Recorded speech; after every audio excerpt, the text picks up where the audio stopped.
Alright, Friday's video as we edge closer to Sunday's derby at Celtic Park. We're going to be previewing the game today, covering a few news things as well. And I've got Paul and Joe with me today.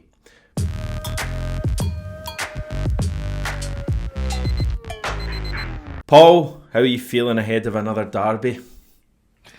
Really looking forward to it.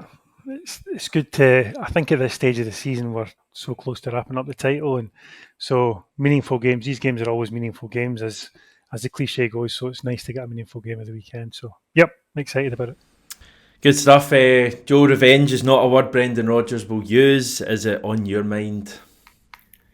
I never like getting into these games feeling confident or feeling like you've got the upper hand, but I think the last game kind of crystallises the feeling here that Celtic have got a point to prove. Not that it really makes any difference whatsoever, given how prolific they've been this year and given how close we are to that title. But yeah, I don't like getting confident, but here we are. So yeah, looking forward to it.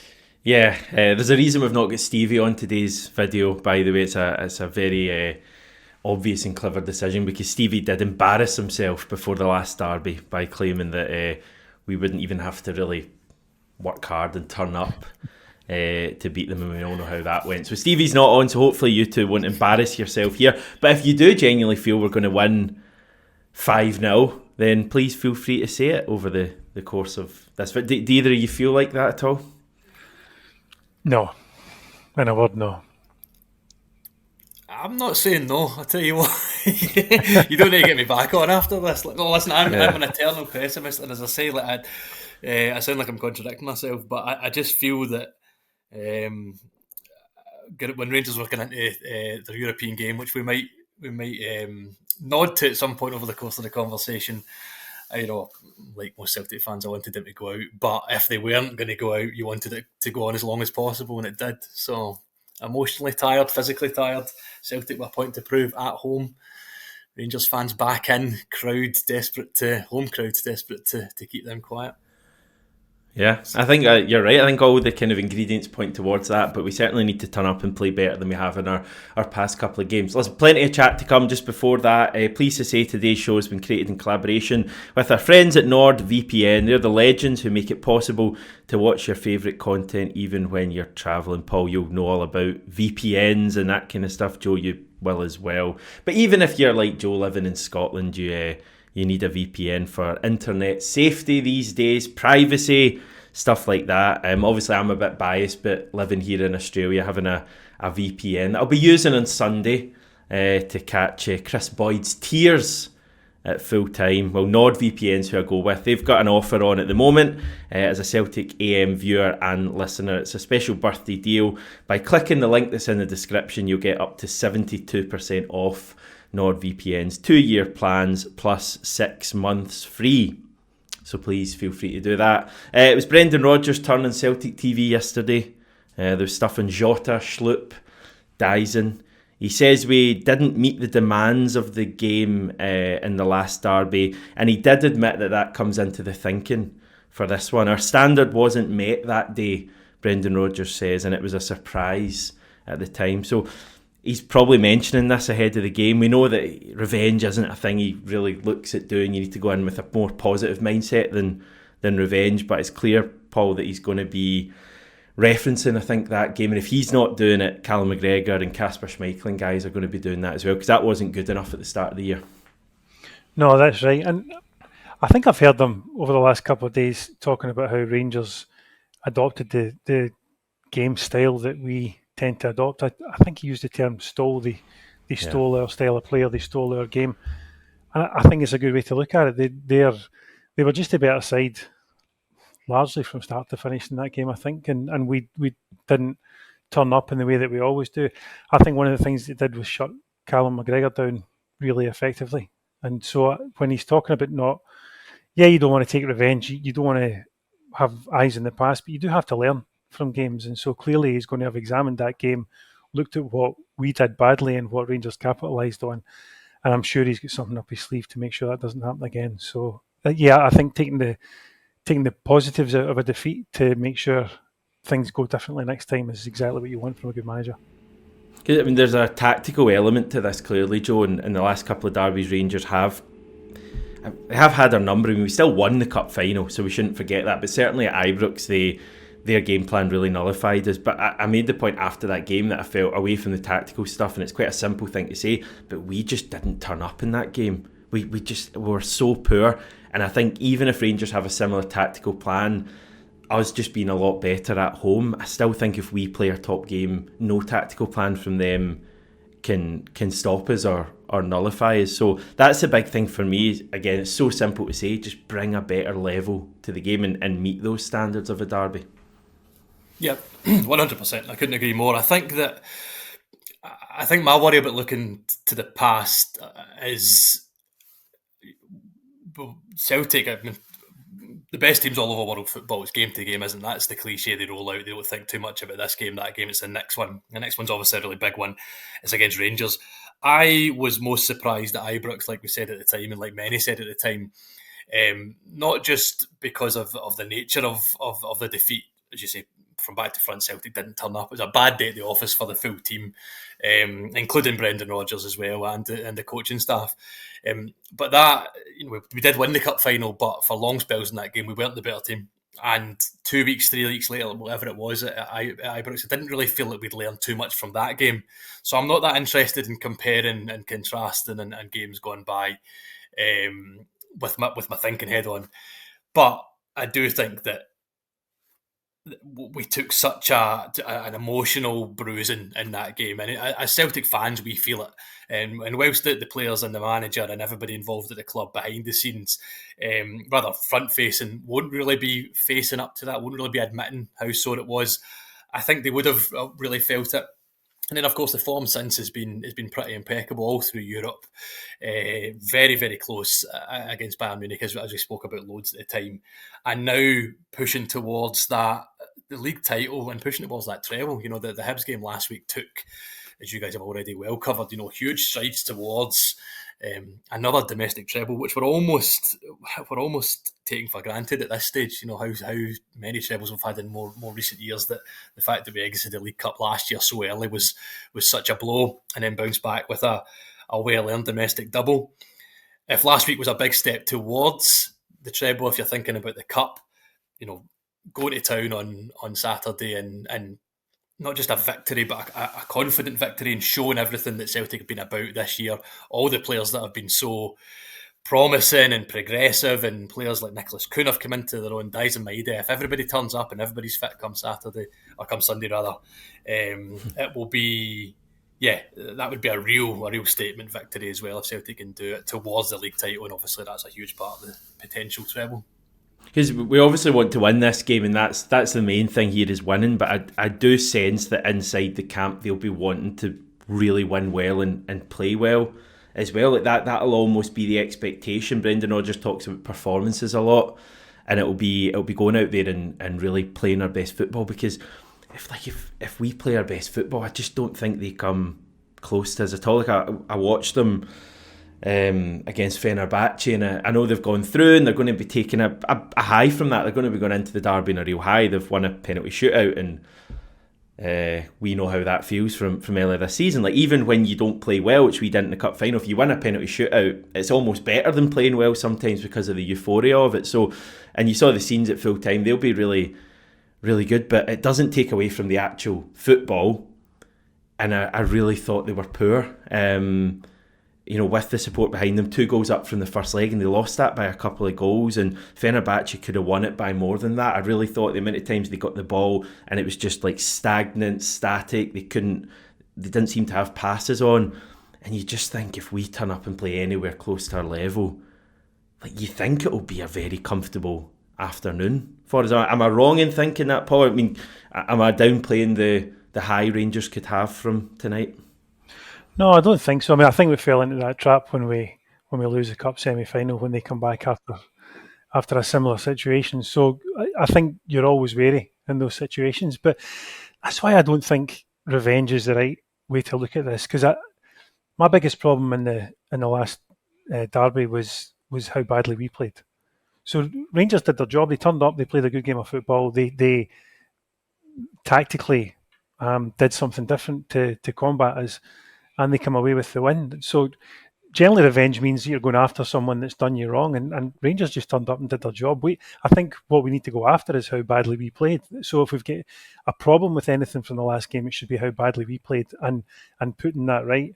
And I think, like you say, if we turn up, if even 8 or 9 of the players in our team are firing, then I think we're just too hard to beat for them. I think Rangers fans would admit this season they've been really poor, and they've been poor across the season in most departments. Even the goalkeeper who they were lauding last year has had a difficult year. Has been poor this year. So I think if we turn up and play to our capability, it's a bridge too far for them.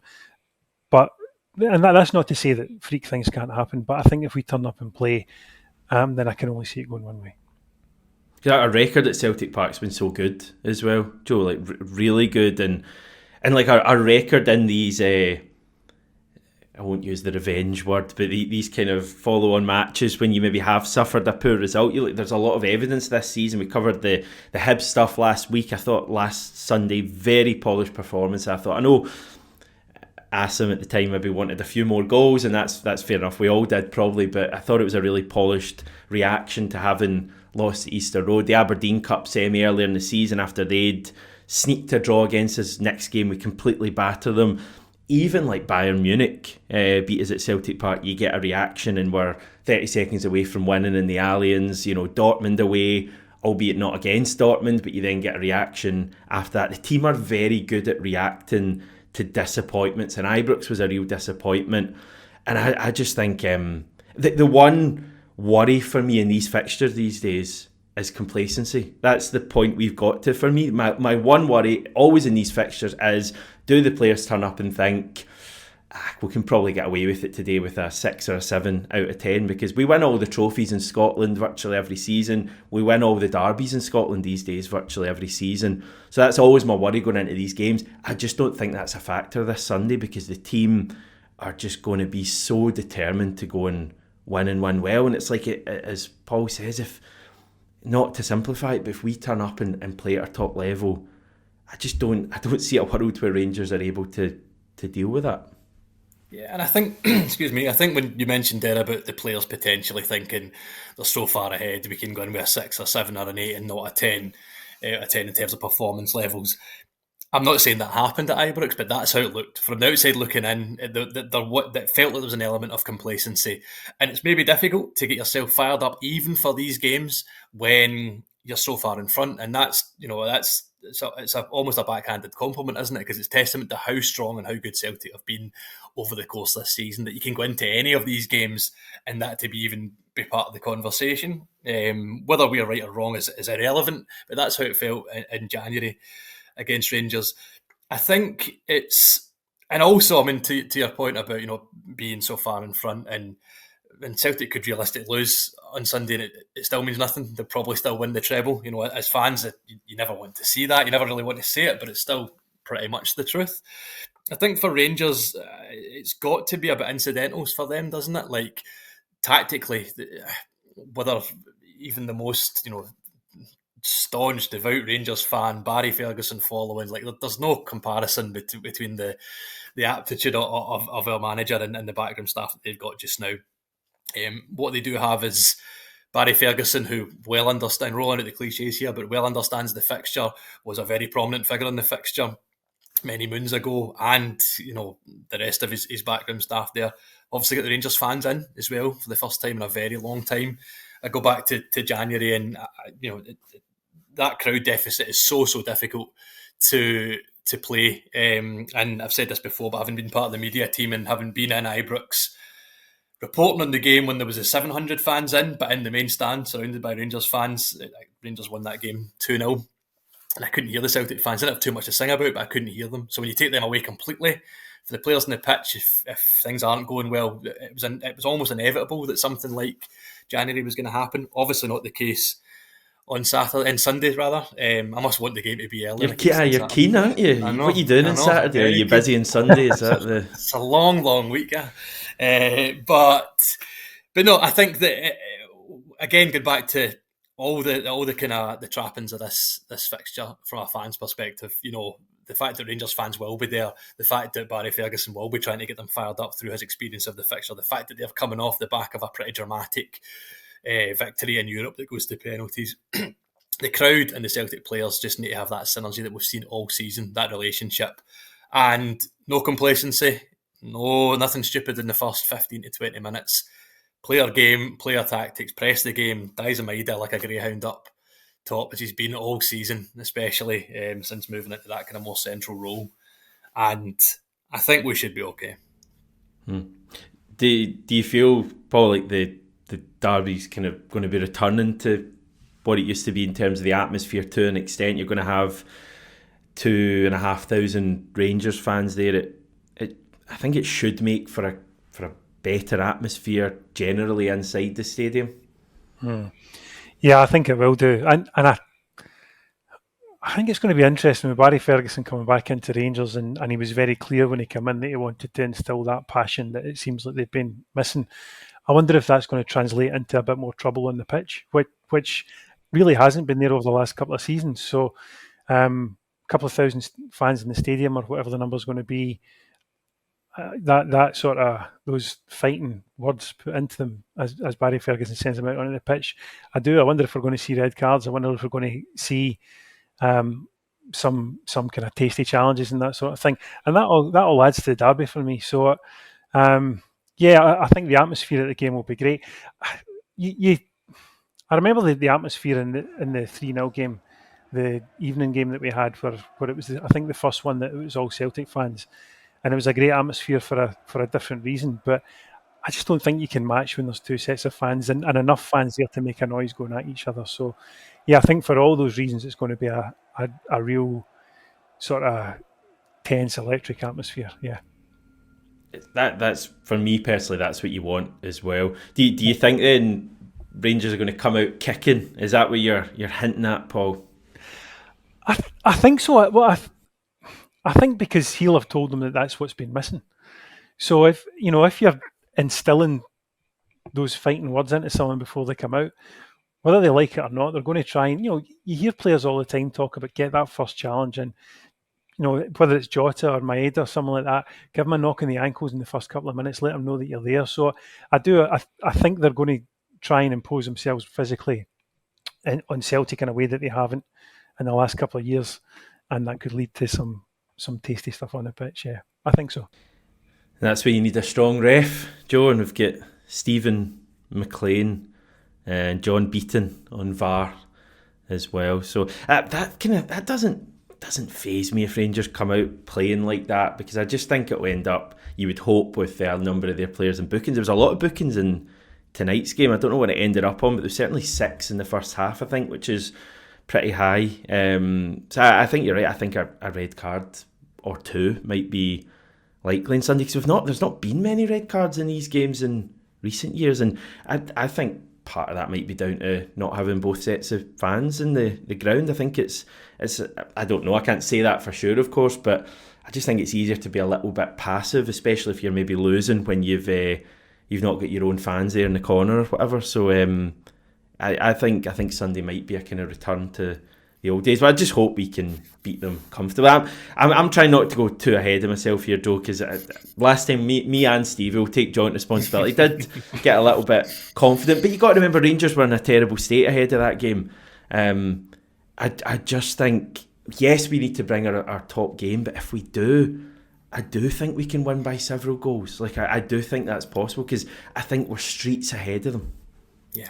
I think it's the hypotheticals as well at this point. I'm allowed to be overconfident because I'm not on every day and I don't need to face up to the shame. There's a barrier that I can just kind of sulk in the background and be forgotten about.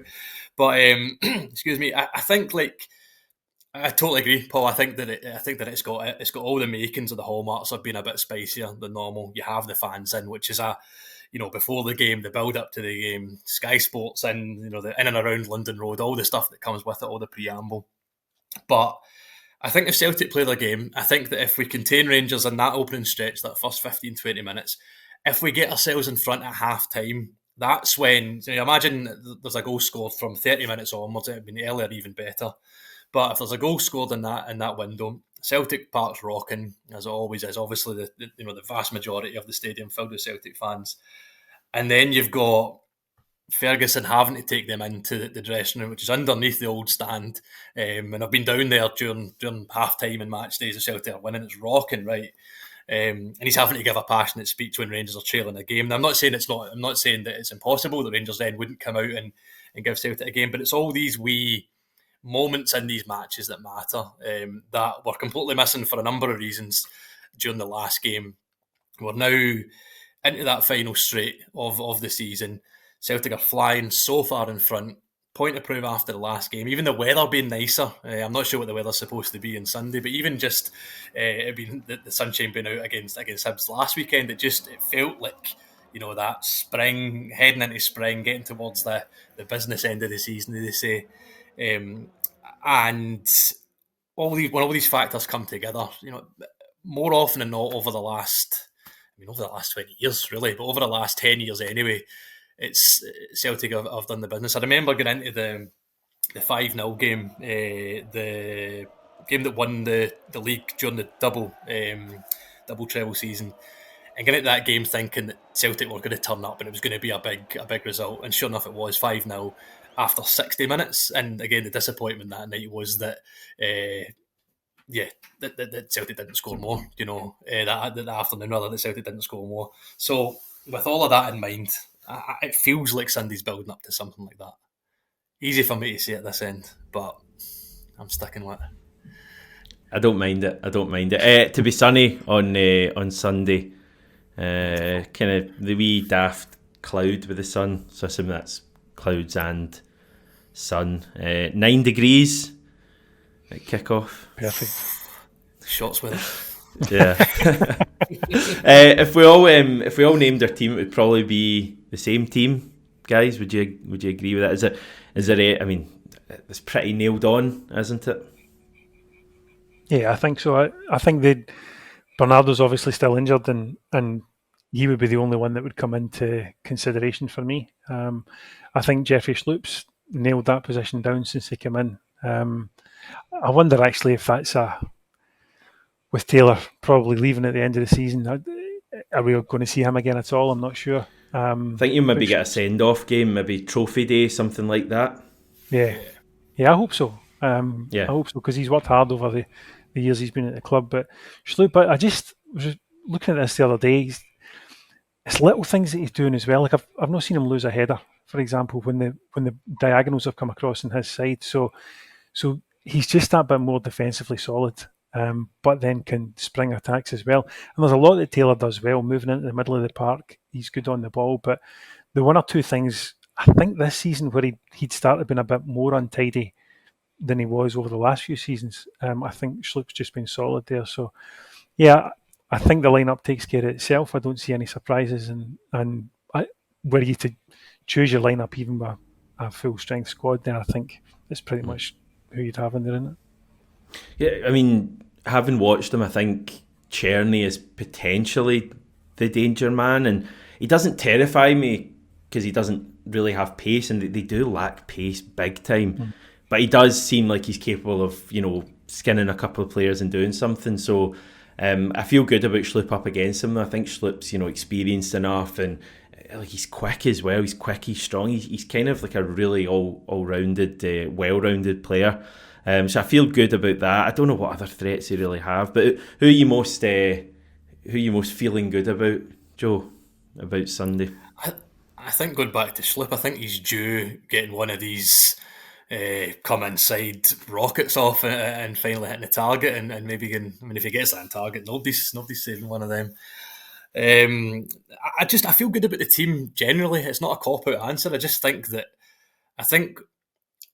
and I get Asim's point when he'd have wanted more goals against Hibs, but that performance is one of those ones where just everybody was on it. Everybody was on it, and I made the mistake of I'm not on Twitter or X or whatever half as much these days as I used to be, but I made the mistake of checking in after the game, and Hatate was his usual divisive self among some of the fan base.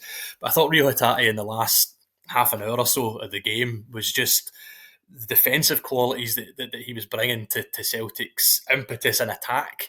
Okay, the goals weren't coming, but to be fair to Hibs, I mean, they're very organised at the back. They made it difficult for Celtic to play. So I thought even the players, I mean, I think Hatate gave the ball away a couple of times in the first half, but in the second half, he was a much more defensive, assured player, probably more than I've seen him most of the season.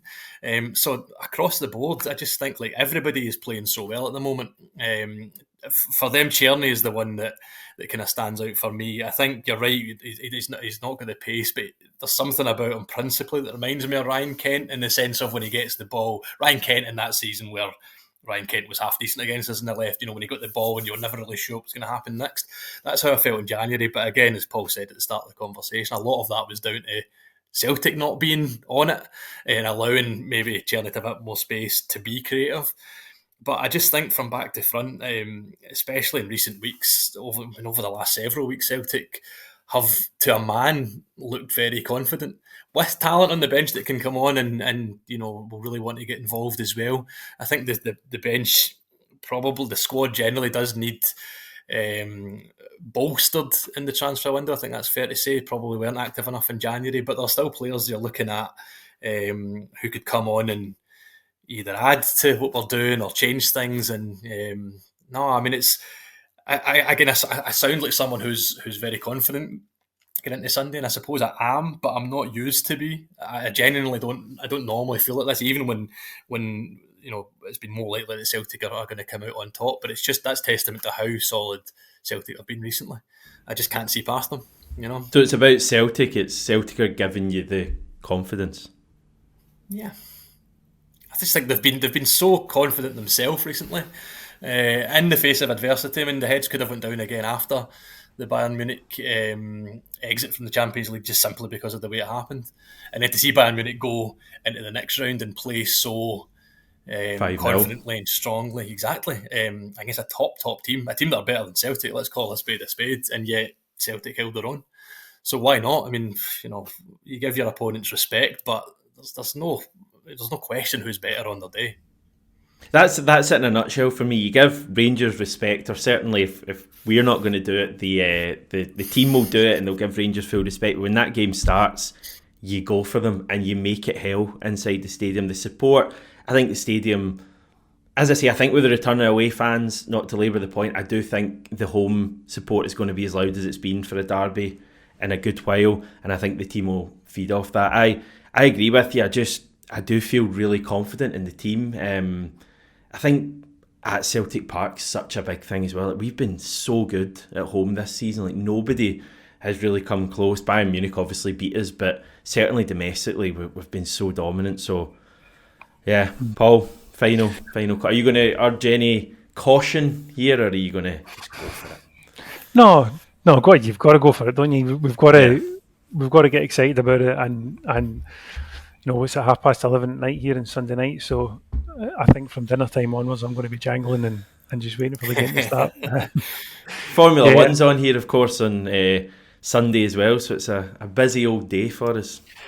It is, aye. No, I think for me, if the key for Celtic's going to be getting Rangers chasing the ball. If we can own the ball on Sunday, given how they've gone to 120 minutes today, you mentioned that they're not blessed with a great deal of pace, and it's less than 3 days between today and then the game on Sunday. So I think if we can own the ball, get them chasing the ball around, they should tire.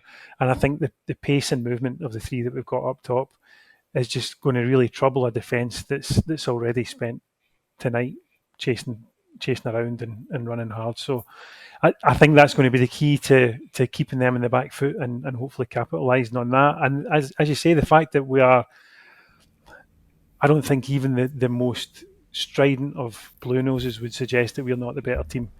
And so given they'd probably try, to be fair, know what they're like, that lot there. You should see them in the comments, maybe that would change your mind, honestly. What was it, we went out to Bayern Munich and some of them were queuing up in the comments laughing at us after we just got a draw in Munich. I mean, they really just... Sorry. Yeah. It doesn't get to me at all, as you can probably tell. Yeah, I can see that. It genuinely doesn't. It genuinely doesn't. I don't mind it. No, I think we're the better team we need to go out and prove that. And I think the only nervousness I have is when everything's in your favour, then you can only lose, if that makes sense. You've only got something to lose. So if we win, everyone expected us to win. But I just hope if we can go out, perform as professionally as we've done this season, and really keep them in the back foot, then I can only see it going one way. Good stuff. Joe, final comment? Nah, I agree. I'm confident. As I say, you can come back to me on Monday morning, Paddy's Day on Monday morning, and if it's went otherwise, but nah, I'm looking forward to the like you guys already discussed after the Hibs game, like that. I know that was the full allocation, the old allocation of away fans. Hibs weren't the loudest bunch for large stretches of the game. Ironically, with the smaller fans, will definitely be louder on Sunday coming. But having it back, I'm actually looking forward to. I'm fortunate enough to be going on Sunday, and my seat is opposite the away end, which is either a good thing or a bad thing. But I'm hoping that on Sunday it's a good thing because you get somewhere to direct yourself when Celtic score. So. Yeah. Oh yes, and when you go in, first thing you do is you look at them and maybe plant a wee finger or two over there. That's just part of the derby ritual. But let's hope that continues on Sunday. Okay, guys, appreciate your time once again, previewing the game. YouTube royalty Ryan, aka Ryan118, is going to join me tomorrow. So I think I'm going to do a Q&A type thing ahead of the derby. So please, if you have any questions, statements, thoughts ahead of Sunday's game, fire them in the comments below and we'll go through some of them tomorrow with Ryan. So we'll chat to you then, everyone.